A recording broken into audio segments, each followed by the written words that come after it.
In the rush of modern life, peace can feel impossibly distant, like a horizon you keep chasing but never reach. That's exactly how Clara felt. Her days were packed with emails, deadlines, phone calls, and the constant buzz of notifications that never let her mind rest. Even weekends were scheduled to the minute. Yoga at 8, brunch at 10, errands by 2. It was a whirlwind life, full but strangely hollow. One Thursday evening, Clara's train was delayed. Again, she stood at the crowded platform, her phone at 3% battery, too tired to even scroll. The sky was bruised with the last light of day, and she felt on the verge of something, tears maybe, frustration, or simply collapse. When she finally got home, she didn't have the energy to order takeout or a scroll for a new show.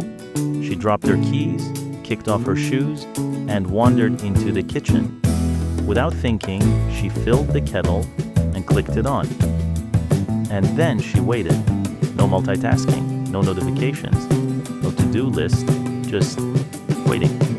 It started with a soft hum, then a faint vibration. Steam whispered from the spout. The sound deepened into a rolling rumble as the water reached the boil. Clara stood still and listened. It was oddly beautiful. A sound she'd heard 1,000 times but never really noticed. A kind of music, gentle, steady, a promise of something warm. She made tea, no fancy flavors, just plain chamomile, and sat by the window. Outside, city lights blinked like slow heartbeats. A dog barked in the distance. Somewhere a child laughed. Her tea was warm in her palms, grounding her to the moment.